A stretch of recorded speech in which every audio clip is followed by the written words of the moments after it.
How my bisexuals doing? Hello, welcome to Bi Representation in Media. I'm Steiner, and I'm bisexual as fuck. I'm also the weekend editor for the Mary Sue, and I'll be your moderator today on this glorious bi journey. So let me bring up my spectacular panel who will introduce themselves. Panel, get your asses on stage.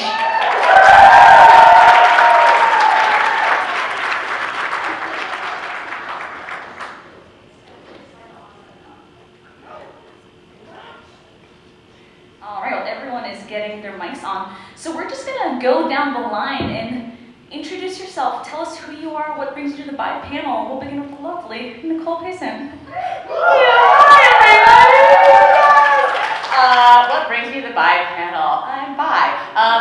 I've been out for longer than I've been in at this point, which is really cool. It's also scary. But no, I've been out for, I think I calculated it the other day, 18 years. So this has been a long journey and a great one. Came out when I was 15, don't do that math, and I think bisexual representation has come very far and also needs to go a whole lot further, and so that's why I'm here to talk about it. I am Caryn K. Hayes. I'm a writer, producer, director, content creator of Entangled With You, Breaking Point. What else did I do? Clean Hands and some other stuff. And you can find all of my stuff at Hardly Working TV, or most of it. So I am here because I'm bi, and I want to talk about it and representation. I figured this was a good place. Hi, I'm CB Lee. I am incredibly bi. Cannot sit in chairs. These chairs. I'm the author of the Sidekick Squad series, which is a young adult science fiction series about a group of queer teens that take on a corrupt government superhero agency. And so it's superheroes, shenanigans, romance. The main character, Jess, in the first book is bisexual. And we have a lot of really cool, different queer characters. It's just about centering their journey. I'm here on this panel, not just because I can't sit in chairs, because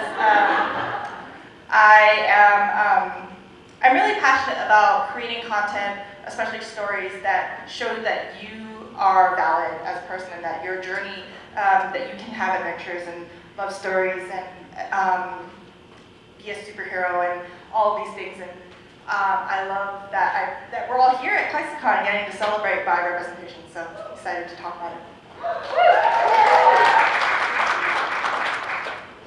Hi, my name is Marie-Diane Grouchka. If you didn't get that, it's okay. MD will be fine. I'm originally from France.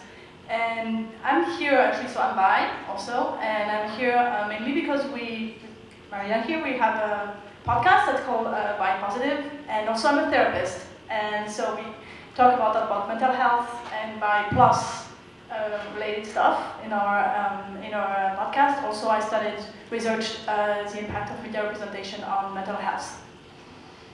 Hi, I'm Mariya. What she said, basically, we do the same thing. We work together on at our practice, doing queer-friendly therapy in the Netherlands, in The Hague, and we run Bi Positive, where we teach on a lot of different subjects, mostly psychology, but also representation. The bi imposter syndrome, all these different things that need to be talked about. And I'm here because I'm bi, and I did not have that representation when I was growing up in Ukraine, and I had no idea what was happening to me. So, yeah. I have no idea what I'm supposed to say. Your name. Just introduce yourself. Hi, I'm Briana Venskus. Sorry for being late. Hi, everybody. I literally just asked Nicole if I could come to the panel like 30 minutes ago. And I was like, yes. Because I was like, why am I not on this? I was like, I don't know. Yeah, I'm an actor. I like to make noise when things are being unjust and not fairly presented to our communities specifically. I am bi. I have been probably since the day I was born, I would assume. And I like to make noise for the people who can't. So, yeah. So this is a question, I like to kick off all representation panels with this question. When was the first time you saw yourself represented in popular culture, or are you still waiting? Like officially represented?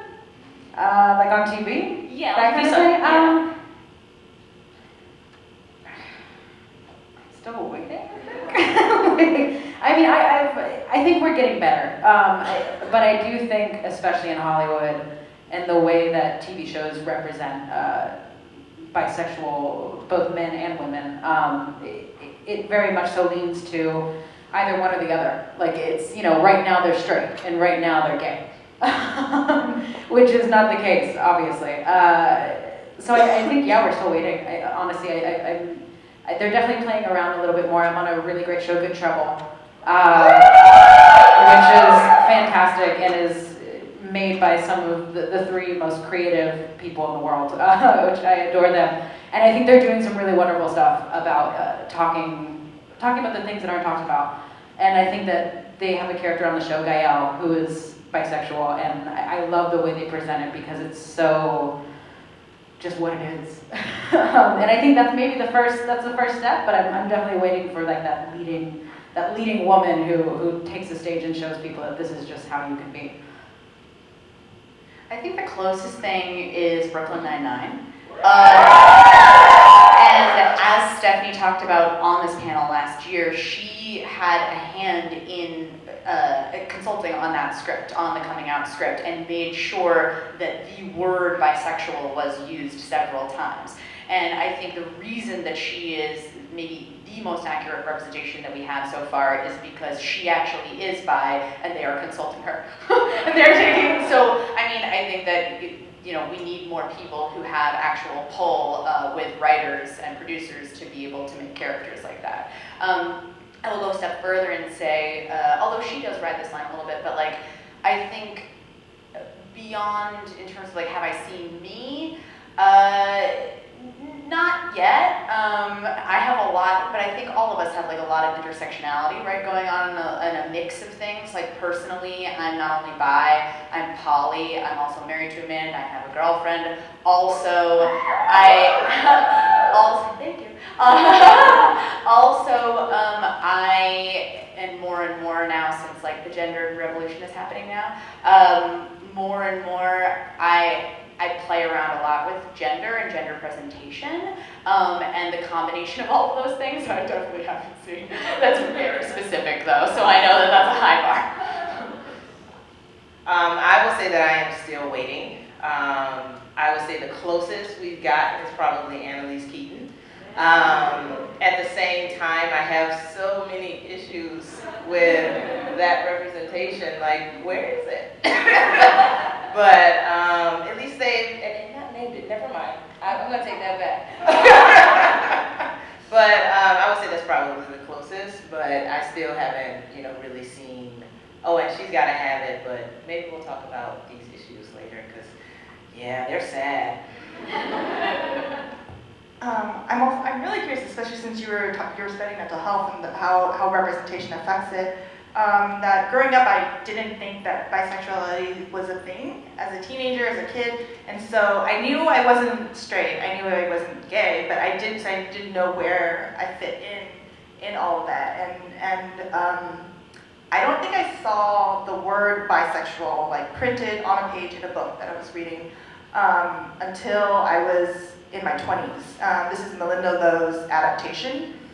It's a sci-fi series, and it's, seeing that word as she's like, discovering kind of her feelings and who she's attracted to in the book, and then it prints it, and then I had to take a step back. I was like, wait a minute, like, I knew of it, but like seeing it like solid on the page was such a moment, because and hearing it spoken on television, getting to see Rosa Diaz say the words bisexual and have so many other people on the show affirm that word, it's so validating and real that that's why it's incredibly important. It's just when we talk about like, does it count? Is it representing if they never say the word? Do we see it? Do we not see it? Are they kind of skirting the line? And it kind of comes back to like, you know, we're always trying to, you know, there's always the struggle of people questioning whether your whole identity is real. And so that's part of, like, you know, I'd love to see more things on screen. That's why, you know, I'm hoping that, how many of y'all are writers here in the room? Yeah, yeah. You know, it's, yeah. Put forth your work into the world. You're amazing. Yeah. So no, personally, I still haven't also seen anything. I think the closest. I actually came up pretty late in life. I'm actually maybe the oldest here. I don't know. I'm older than I look. And yeah, it took me a long time to realize things. And one of the first characters that made me think that maybe something was up was Kelly in Grey's Anatomy. It's really, I think, the first thing, something that happened for me. But yeah, and in terms of mental health and the impact of mental health, there's so many things to say, but I think maybe we'll go back to that later. Yeah, when I was growing up in Ukraine, again, we didn't have a lot of queer television, as you may imagine. So my first contact with queer women in general was Xena. I was way too young to watch that show, but I already felt things. And then I think the first queer character that I actually related to, weirdly enough, was Kurt Hummel from Glee. Because he is obviously not a queer woman, but like being part of like this artistic choir community, being queer, being ostracized in high school, that really spoke to me. And the first time I heard the word bisexual was in Sex and the City, so you imagine how that went. So yeah, I think I'm still waiting for a queer Slavic person to be portrayed as not a serial killer. I was gonna say, it's interesting because like going down the line, we are all different shades. We're all different shapes. We're all different creeds and where we come from. And I think it just points out even more of an issue that even just in the umbrella of bisexual, you have all of these little subcategories of people in you know, relationships that are just not, we're just waiting for them to be expressed. And it just shows you how much work there is to be done. Like, and that's where obviously she was saying writers, like that's where you guys come in. It's, you have to look at the people around you, and I mean, even just at this stage, there's so much to be said and yet to even be touched on. It's not even the tip of the iceberg, we're still on the boat. Getting over the ice. Yeah, exactly. So talking about Sex and the City, to me, that was the first time that I'd ever seen bisexuality spoken out loud. And it was in a bisexual episode. And basically, the moral of the episode was, you know, Carrie dates a bisexual man and ultimately can't date him because she just thinks he's gay. And on the show, they say, I think bisexuality is just a layover on the way to gay town. Ha ha ha, puns. But I remember at the time watching it, and I was in high school, and I asked my mom, like, do you think bisexuality is a lay? And she was like, oh yeah, it's not, it doesn't exist. And coming from a very open, liberal family with a gay uncle, with a democratic, as liberal Jewish as it gets, there was still this lack of understanding or recognition of bisexuality that I think has endured up until very recently, and it still endures. You know, bisexual people are the largest subset under the LGBTQ umbrella. There's more bisexual people than there are anyone else under that umbrella, yet we still as a community get treated like the redheaded stepchild. Like you're not real, or you're in denial, or really straight, or pick a side, or what.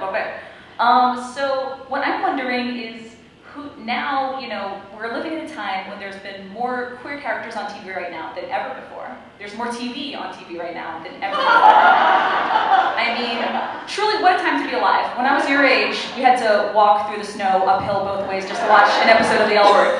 So I want to know if there's any, who are you watching right now on television that's bisexual that you really like? For me, I love, he's not a bisexual woman, but Daryl on Crazy Ex-Girlfriend, I fucking love. That's one of my favorite, best bisexual reps. So who is on TV, film, new media, whatever, who's bi right now, who you think is like, this is good bisexual rep?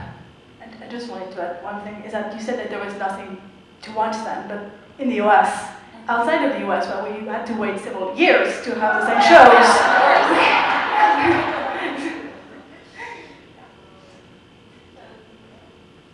I mean, like a character actually on TV, like Yeah, a real like who's on a show or on a web series or a movie right now who you're like, oh, this is satisfying bisexual representation.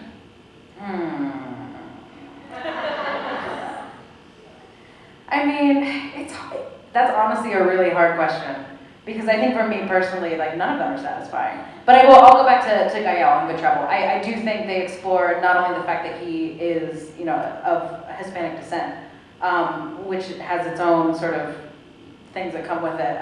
But I do enjoy the way they represent him, because it does show, he's in a relationship with a man and also dating a woman at the same time, and you do get both sides of it. And you see the feedback from people being like, okay, well, he's just gay and he just likes to sleep with women sometimes. Or, it's that sort of, they talk about the things that you think in your head and they actually put it on screen, which I enjoy. I think it's that conversation that has yet to be had, that, in Sex and the City, they just sort of brush over it and they're like, oh, he's just gay, and don't actually get into it. Whereas on Good Trouble, I think they do a great job of being like, oh, he's just gay, and they're like, well, no, let's talk about that. Why do you think he's just gay? What about this makes you think that? He's also sleeping with this woman.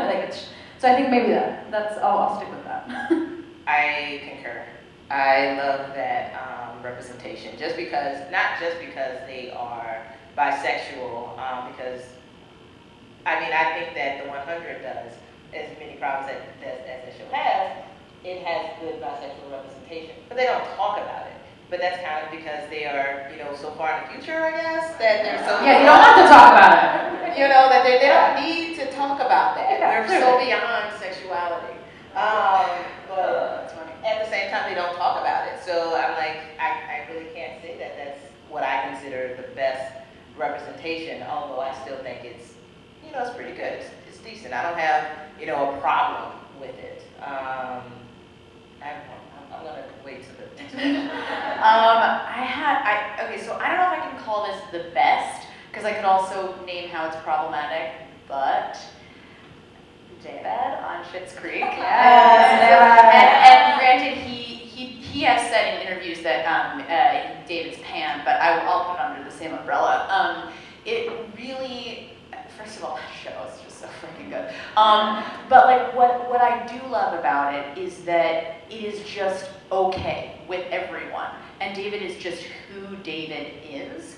And the will they, won't they with the girl the whole time is wonderful, and you feel their chemistry. And then you also see, his various relationships with men that he has, and everybody is just okay with it. And it is just who David is. And there's no apologizing for it from anyone. And it's on a hilarious comedy where it's not the butt of the joke. I do think what Schitt's Creek does so well is in the episode where David talks about his sexuality, he's at a liquor store with Stevie, with the girl, and she's like, I thought you were more of a Reds guy than a Whites guy. And he's like, I drink red wine, I like white wine, I like rosé. You gotta read the label, I just like wine. And I was like, so do I. Yes. Yeah. Best metaphor ever. Wine conversation is great. I love what you said, Briana, about is it truly satisfying? Okay, there's a bi character on TV, or they said they're bi, it's amazing, or we see a person date people with different genders, and there's how much of it is the satisfaction, I don't know, it's yes, we exist, but are we, and then it's do we exist in a positive way? Are we the butt of a joke? Are we alive? Is this real? And I love about Rosa's arc in Brooklyn Nine-Nine is that she gets to have, we know her, we love her as as who she is for many, many seasons. And we don't know that much about Rosa, she's very mysterious, but we do know that she's incredibly brave and tough and cares so deeply about her friends and has that really great sense of humor. Always has an axe, but I love that it's an ensemble cast, and she gets to have meaningful storylines about her dreams, her passions, her interests, where she is in the 9-9. And so often, if a character is oh yeah, that person's bi, they walked by, and did they get to have are they just there for that moment? Do we get to see who they are? And when Daryl's arc in Crazy Ex-Girlfriend, not only because we get that amazing 80s jam getting by, But I love that we get to see his life, and there's so many times where it's like, oh yeah, this person's only bi for attention, or it's a phase, or it's discussed in that joking way that's hurtful, where it kind of feeds so much into the perception from like other people, or if I'm dating and then a woman's like, oh, you're bi, like that's not like, oh, I don't. Then you get that like stigma of how other people feel about bisexual people, and that stems from somewhere, the portrayals of bi people in media. I was going to talk also about Crazy Ex-Girlfriend, because I think it's, for the bi representation, very interesting. I love their representation. I really regret that for Valencia, it's never mentioned. There's no label given for her, and even if some people can do without labels, and it's great for them, but I do think more than mental health professional, that it's pretty important at one point to put a label and a word on what you feel and how you identify. And maybe they could have opened like the Pandora with Valencia, and I think it's really, it's a shame that they didn't go there, but their own representation, Daryl is a really great character, and also they do the thing where he ends up with a woman, and Valencia is with her wife. I'm sorry if someone didn't see the last episode, but... Spoiler alert. I mean, and it's not what is generally expected. Like the stereotype would be that the guy would end up with a guy, and the girl will end up with a boy, because, we live in a world place where penises are more important, apparently. So, no, I really like that representation. Yeah, I would agree with all of those, because we had that conversation yesterday, and we talked about Valencia. I never even thought of putting the label on her. It was very naturally presented. I think I would say almost the same, even though that the entire show is problematic, but again, I'm going to come back to Glee, Brittany. So, like, again, I don't think they ever used the label for her, but it's clear that she's been with men, and she ends up with Santana. Pretty sure everyone's seen that. I feel old. But, I think, again, I would say that in these kinds of contexts, it's important to use the label, because otherwise anything can be written off as fandom speculation. And then the way dialogue happens between fandoms and creators is that a lot of the times there are hints that are being dropped, we believe in them, and then the creators come out and say, actually, it's all just in your head, you're just imagining things. So there's a lot of different fandoms in which I believe there are bi characters, in my poor fangirl heart, but unless they use the label, I'm going to be skeptical. So let's talk about labels, because that's a big thing that keeps coming up again and again. Like I said, we have more queer characters on television than we've ever had before, but at the same time, there's a lot of hesitancy to use the B word. And at the same time, there's also a rise in people identifying as pansexual. And there's a lot of discussion around what's the difference between bisexuality and pansexuality? Why do you identify as one and not the other? And first of all, you can identify however you damn well please. No one defines your identity but you. But I do think that there is some misinformation regarding bi versus pan that I've seen in online discourse. And that is that people are focusing on the binary of it. That if you're bi, you only date cis men or cis women, and no one in between, no one gender fluid, no one non-binary, no one, Nicole's about ready to get your eyes whereas pan people do, which as a bisexual person, I can say is just categorically false. I don't know a single bisexual person who is like, I will only date cis people who are one of two genders and nothing in between. It's ridiculous. It's a ridiculous stereotype, and it's also like, guys, don't be so literal. But what is the importance of using these labels? How important, are we reaching a phase with young people now where labels cease to exist and we just are who we are? What are your thoughts on that? Okay, so, I'm sorry, can I talk first? Sorry. For those of you who listen to my podcast, you know that I talk about this quite a bit. It takes up like 95% of my brain space. So that's why I want to talk about it. So several things here.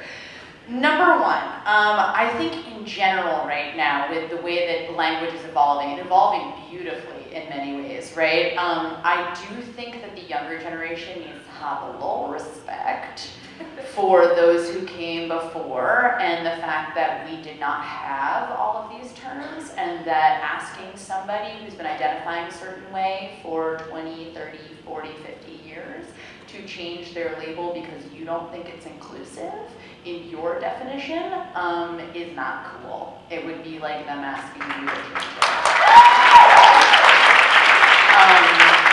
The only reason you even have the platform to say why you're there is because they paved that road for you. So really, but and that said, to Chelsea's point, so many bisexuals, and even before it became ubiquitous, so many bisexuals define bisexuality as I'm attracted to my gender and other genders, and that is still a binary. That's considered a binary. So you have to know that so many people, when they say bisexual, that's what they mean. And so if they don't immediately adopt pan, often it's because like we came up with the word bisexual and that also being called a dirty word. And now it being called a dirty word from our own community is like, are you freaking kidding me? Like come on, you know? And I have no problem with people identifying as pan. Like again, go for it. If that feels more right to you, then yes. But I think that we need to understand that bisexuality does not mean cis man, cis woman. And then I'm also going to take this like another step further, because I think this is a tough thing. This is something I won't say online because I will inevitably come off wrong and I will get torn a new one. So I'll say it here in person so I can clarify it. I think we also, in the community in general, need to have a lot more empathy and tolerance and open-mindedness when it comes to when someone states their own sexual orientation and preference. We can't make them wrong for who are not and who they are attracted to. That's our whole mission, right? Is that we're coming out against this idea that we should be attracted to one gender or whatever. So I think we need to have that same empathy and open-mindedness with each other. And if someone says, these are the people that I am attracted to, I am only attracted to these genders or whatever it is, as long as they are treating everyone with love and respect, then that should be okay. Not everybody needs to be attracted to everybody. Like, whoa, you know, and that's okay. It doesn't mean you're rejecting them as people. You know, we need to give people that space as well, I think, so. I think you asked about the importance of it. Like, you feel good about that? Rested? It's all off your chest? Definitely not all. I'll jump in. But the importance of the label. I brought up Annalise Keaton earlier, and it's not that. My thing is there are multiple things here, and I'm not going to hold you long. But I will say that the thing that I'm so excited about with seeing that representation is that I haven't seen it. I don't see it. And when I get close to it, there's always usually a lot of things wrong with the representation. And with Annalise, she's so layered, and she's played by Viola Davis, and that it's amazing. And I think she just showed up, and we just learned this thing. It was supernatural, supernatural. So there were so many things that I loved about it, but one, you failed to name it, which I get because she's an older character, and someone who's 40 plus probably is not super into being out and telling people their personal business and all of this kind of stuff, all of which I understand. But as someone who's so hungry for the representation, I do want her to say it. And I also want them not to go 2 seasons without only having Eve jump die and say, hey, I'm through with you, and then leave again. Like, that's a problem for me. Those are really, really big issues that I think that just saying the words might help. I feel like I'm about to get into other stuff. So. I absolutely agree. It's while the label, the word itself may not work for everyone, having it be present is so validating because then you have that framework to talk about it. Because if you know, having, whether or not, you're like, oh, this box might be limiting for me, but knowing that the box is there, like how are you going to define, like, and in all sense, all words are made up. We are crafting language as we speak. Language evolves through time, but as we, when we say, like, if Annalise Keaton, says at some point, like, oh, I'm bisexual, or it could be even in passing, then you have that, like, as you mentioned, that definition, that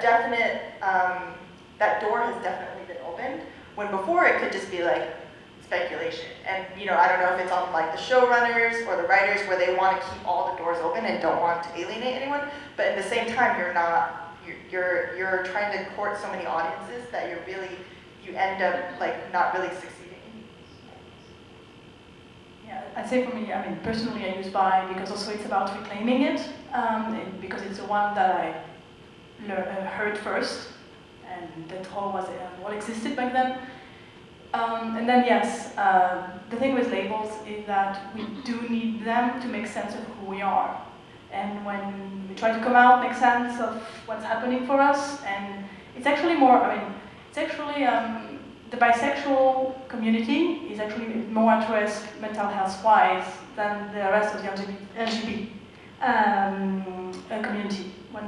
When it comes to sexual orientation, bi plus people are more at risk than lesbian or gay, just because there's these difficulties of making sense of who am I, what's happening to me, why don't I fit in those boxes, pre-existing boxes. So having a label, having a word to use is so important because you can't make sense of who you are if you don't have the words to do it. And so whether it's bi or pan or poly or another polysexual, another type of label, as long as it works for you, it's what matters. What makes sense with your own inner reality. And it's so important to build that strong identity, that strong sense of who you are. That's actually what protects us in a world that is not exactly super friendly to us. And when representation can actually open the door, yes, say the word, show an example, that's how people can know, oh, okay.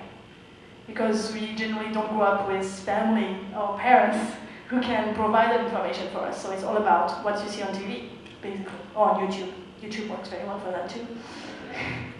Yeah, I'd say mental health-wise, I see a lot of queer clients, and some of them are very clear on what label they want to use when we go with that.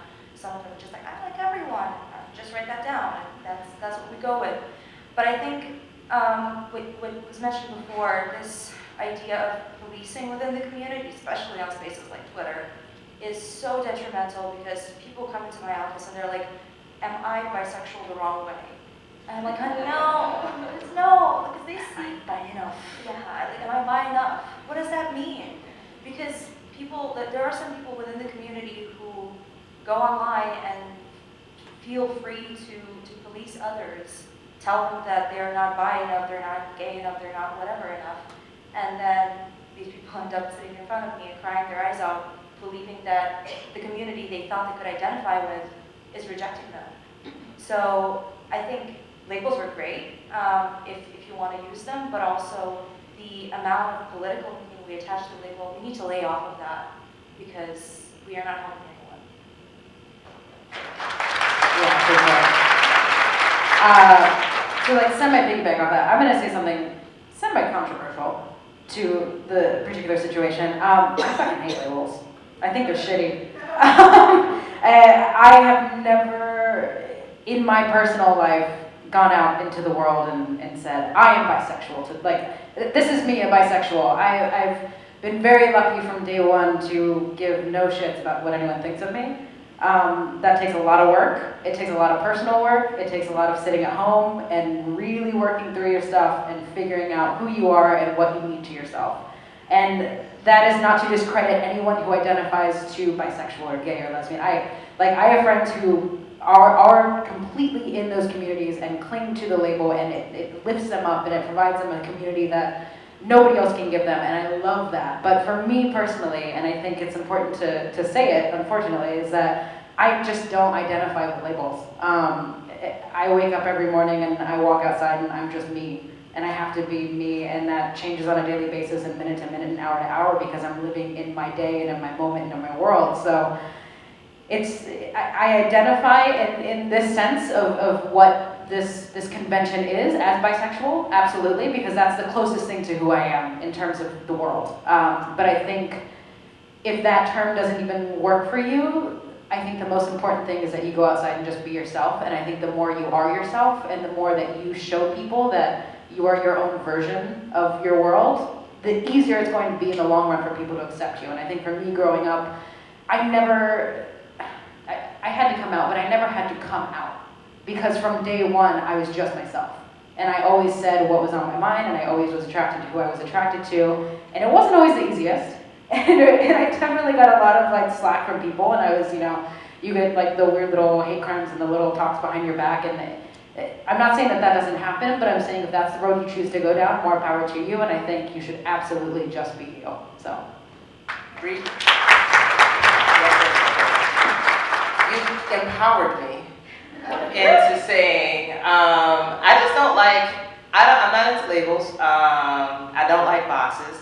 But in general, I will say that bisexual, I just hate the fact that sexual is in the name, and it immediately jumps to who I go to bed with.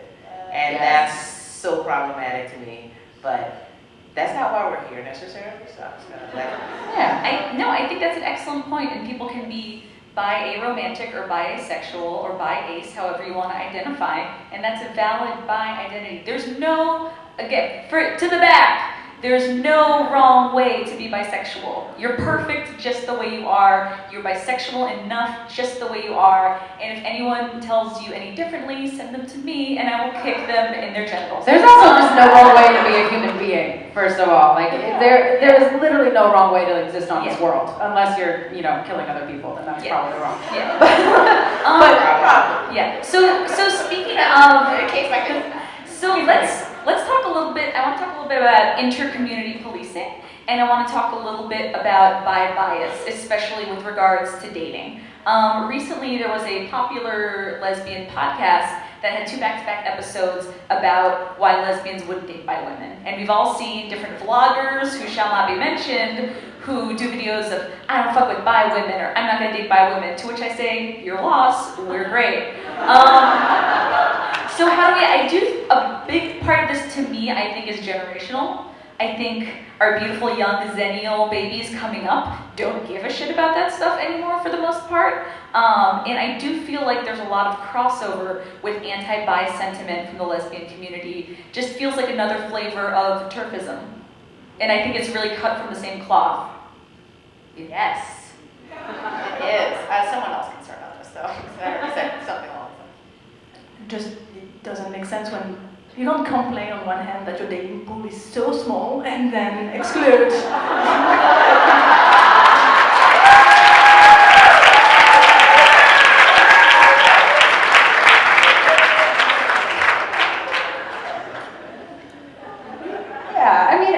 To me, I don't know. It's like the feedback that I've always gotten from people that I've dated who are maybe not necessarily into the fact that I also sleep with men is just like, oh, it's just weird that like there's been a penis there. And I'm like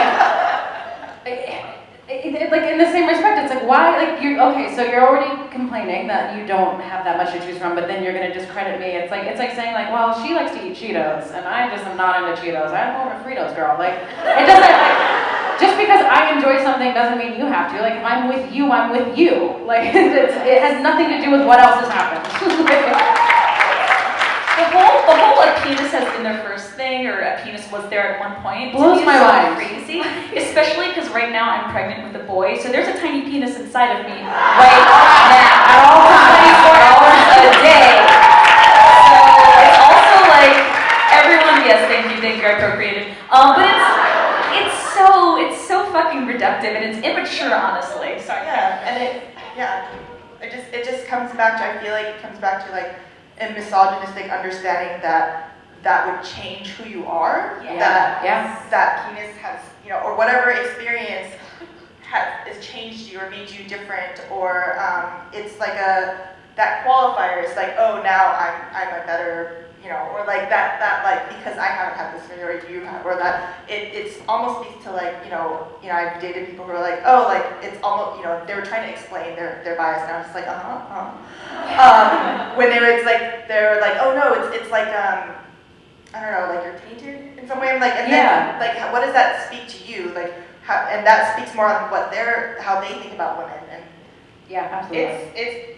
It's crazy to me because I was the one who brought up the podcast, and it was super hurtful too, just because this is a podcast that, you know, has two queer and lesbian Black women hosting, and I'm like, oh my God, yes, this is exactly for me. And it was so hurtful to hear all of that stuff. It's just crazy. And one of the other things, because we're talking about penises, the other thing, they were like, oh, well, as long, I like to just find out if it's been, you know, 6 months or 6 years, then I can deal with that, you know. But if it's exactly. What is the penis expiration date? Yes.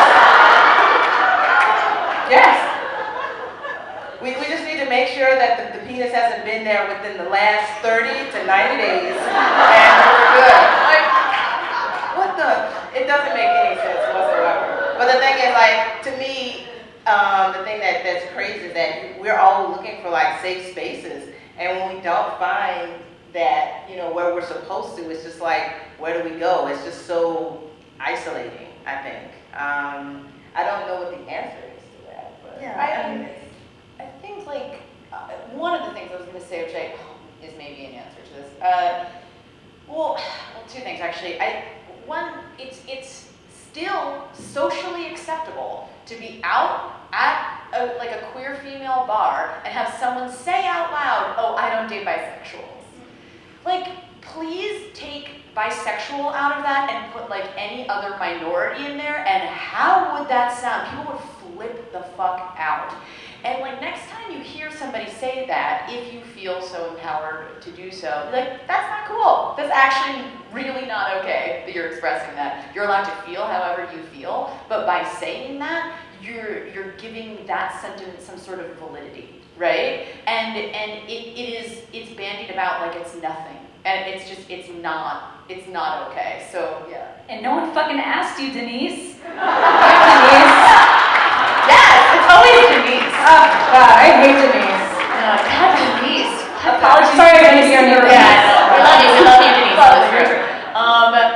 But I think the other thing too, and the thing that I say that I get, unfortunately, like always on anything that I post that's bi, like on all of my bi videos on YouTube, on everything, the main negative comment that comes from lesbians is, oh, you'll just end up with a guy anyway. Or, of course, if you married a guy. Or, and they don't even know my own story anyway, but like, always, that is the comment. And other than me being like, I could name you 6 women off the top of my head who identify as bi or pan and are with other women and married to other women right now in my personal life. So like, A, that's bullshit. But B, and talking about representation, right? Because that's why we're here, we don't see that. We don't see examples in media of out bi women who are in long-term relationships with other women, much less 2 bi women together. That's just not talked about or seen. And so when what we see are women who like dip in the pool with women and then are like, oh well, but I'm gonna end up with a guy. Like that's what ends up getting projected, unfortunately, to the lesbian community as well. And so it's not that doesn't exist, it's that nobody has written it. And also, if you're walking down the street and you see a couple, unless they're wearing this shirt or wearing this shit, you don't know that they're bisexual. You could see what appears to be a straight couple, but one of them could be bi, both of them could be bi. You know, we come in all different flavors. You know what? I really enjoy how Evan Rachel Wood handles her bisexuality, and I really enjoy the fact that she has a child with a man, was married to a man, like, and is still very active in the way she portrays it. And I think she's in a harder position than a lot of people because she's been in the public eye for so many years, and she came up from 13 into being who she is now. And I think when she does talk about it, she gets so much shit because people are just like, it doesn't exist, doesn't, you know, like it's fascinating to me, and I'm like, she to me is a great example of what it could look like to be a woman who has been in a relationship with a man, now has a child, possibly doesn't want to date that man anymore, doesn't want to be married to him, and can go forward and express myself however I want to. And I think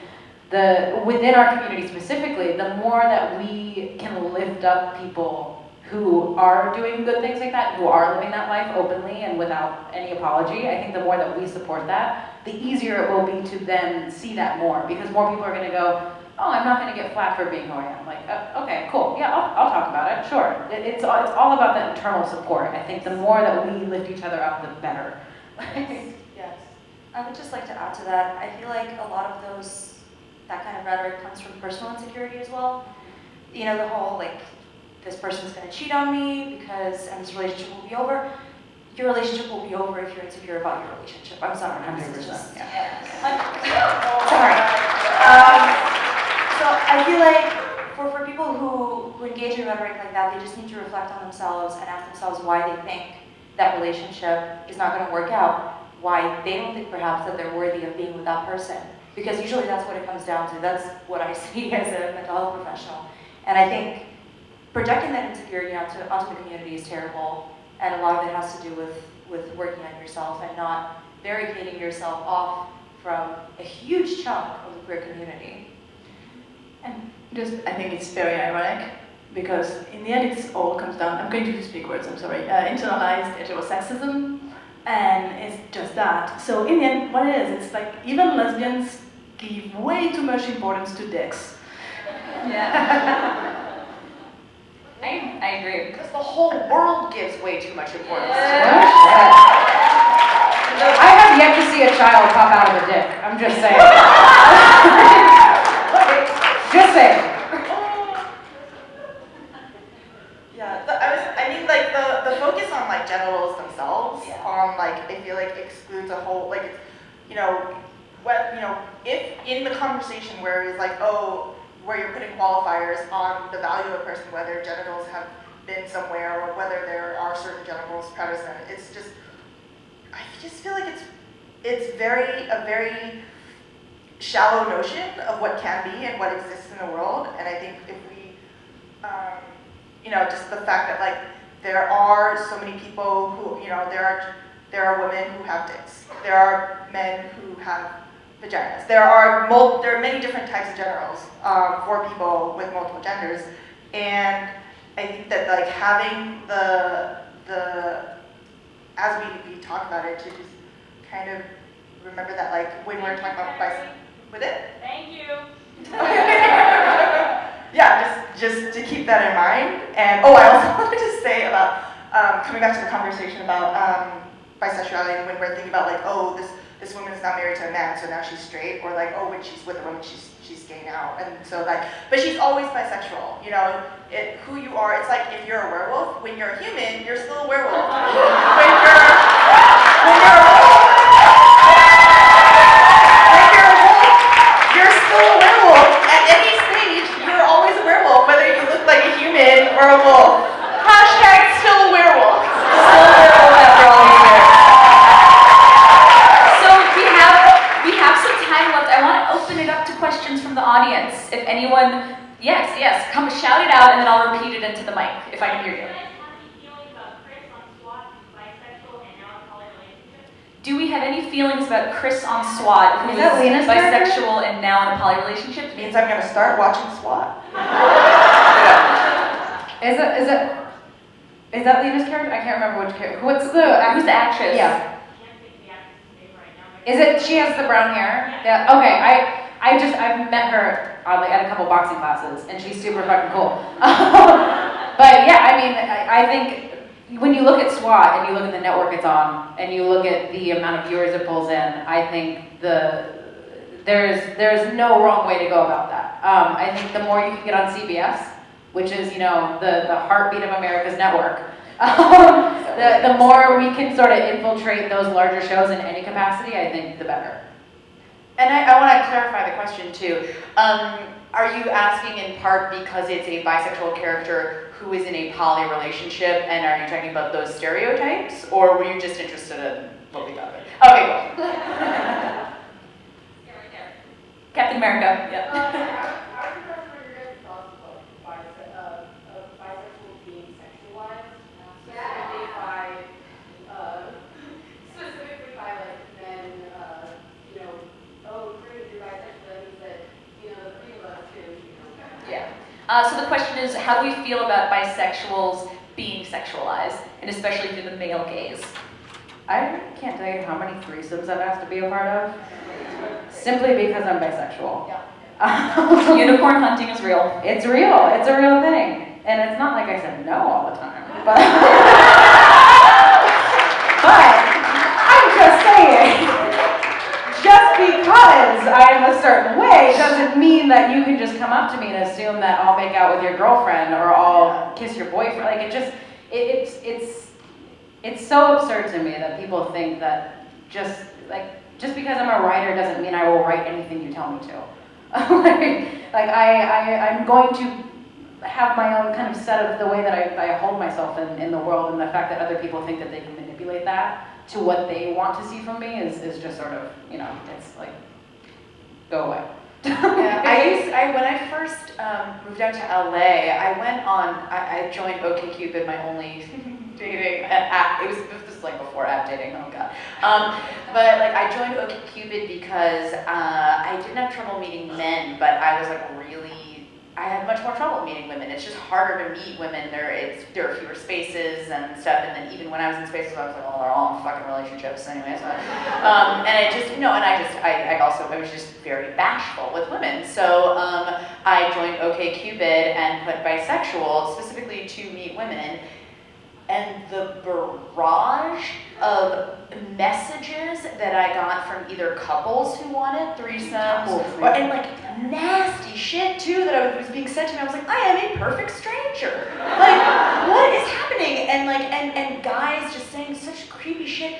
And it was to the point, and I wouldn't do this now for other reasons, but it got to the point where I actually changed to lesbian just so I wouldn't keep getting those messages. And then what sucked about that is then I would have to, I really only went on one date, it didn't go well, and then I got off. But on that date, I had to be like, I'm bisexual just so you know, and put that out there and explain why I had changed it on my profile. But like, that sucks, because then I'm gonna look like an asshole to the lesbian community, and I'm not meaning to, but the only reason is because I don't get nasty messages from guys. Like, so it just, you get put in this position where you're like, what am I supposed to do? I will say I am a fan of like highly sexualized bisexual characters in the female gaze, like Villanelle. Like, yes, bring me that content. And I also want to add just quickly, it's okay to be highly sexual. Like, the problem comes when it's a stereotype. And when everybody, all we bisexuals, are supposed to be kinky and open to everything and super sexual, like that's when it's an issue. But slut shaming is real. Slut shaming is not cool either. And like I can also say that as a poly person, which was a separate journey from my bisexual journey,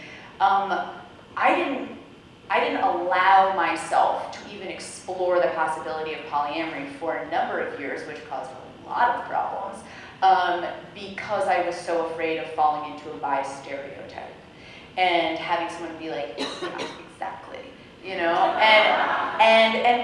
I like really repressed myself and my own journey and hurt people along the way because of that. So we also have to be careful, like, to understand.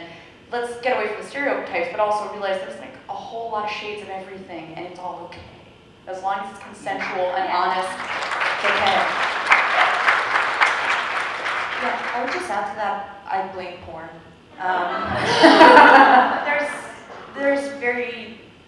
There's a lot of porn out there that sexualizes women, duh. And a lot of them are made to be bisexual in the sexual sense of it, when in reality you look at them and they're so not into it and you're like, what am I doing here? And that's a real issue, because women in porn, by default, most of them are supposed to be bisexual. They're supposed to be up for threesomes. They're supposed to be up for sex with anyone. And that's really damaging to the community. So, and that is the male gaze. Did you, I think you keep raising your hand.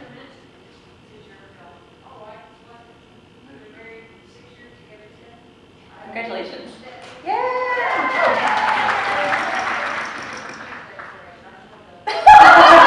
Thank you. Get you, bisexuals, get you a wife like that. Yeah. Get you a husband like that. Get you a partner like that. So, because unfortunately, I could sit here all day talking about bisexuality with you guys, but unfortunately they're kicking us out of this room. So I want to quickly go down the line and tell us what other panels we can see you on during ClexaCon, and social media websites, whatever you want to promote. I'm at Chelsea Procrast. Chelsea is in Clinton, Procrast is in procrastination. And I will be running directly from this panel downstairs to Dorothy Arzner to teach Let's Get Cliterate about queer sex ed. And I'll be giving away lube and dildos, and it's going to be a sexy good time. I'm Nicole Pacent. You can find me at Nicole Pacent on Twitter and Instagram. I don't really do Facebook anymore, because who does? I am on a million panels. Actually 4 back-to-back tomorrow, but two that I really want to give shout-outs to. I am on LGBTQ actors with Briana, and then doing a live podcast of Coming Out Pod. If you guys listen to that, my Coming Out podcast with Briana. Yes! So, and that is directly following that panel, so please come see us. Yeah. I'm Caryn K. Hayes. Caryn got this on Twitter and Instagram. I'm on Facebook, but that's just for my family. Yeah, so that's pretty much where you can find me. Brandon and the Monosexuals is coming out this summer. Find that. I'm on Twitter and Instagram at CBLEE_CBLEE. It's double the trouble. My website cb-lee.com. Here at ClexaCon at booth 605. It's in the corner where the Lexa throne is, or the rainbows. And my books are for sale. You can get book 1 and 2 of the Sidekick Squad about queer teens kicking ass and being awkward and falling in love. Jess is a bit of a bisexual disaster. And book 3, which is Emma's story, she's aerospec and asexual. Her story comes out on June the 4th, and that's on pre-order right now. And tomorrow I'm on a panel called Creating Diverse Stories Without Tokenism, and that's at 3 o'clock in a room. Don't remember which, but it exists. You can look it up in your programming, and I would love to see you there. And so we are in another panel today, this afternoon at 5. Yeah, a mental health one, so specifically about the LGBTQ mental health, and I have no idea what all social media is, it's your job. Yeah, so we are bi positive on pretty much everything, Instagram, Twitter. I am working on a website, it's coming along very slowly, but you can find us on iTunes and on SoundCloud, and the practice website is Pacent, P-S-Y-N-T. I am on Instagram as House of Venskus, much like Game of Thrones. Yeah. Which comes back tomorrow. I'm on Twitter as the Venskus, but I'm terrible at tweeting, so don't try. I don't know how to do it. But then I'll be on the panel, the LGBTQ actors panel tomorrow, which is going to be awesome. So please, please, please, please come. It's a giant room. We got to fill it. And then also the podcast with her right afterwards. And then Agents of S.H.I.E.L.D. comes back in May. So watch that. Thank you, everybody. Thank you.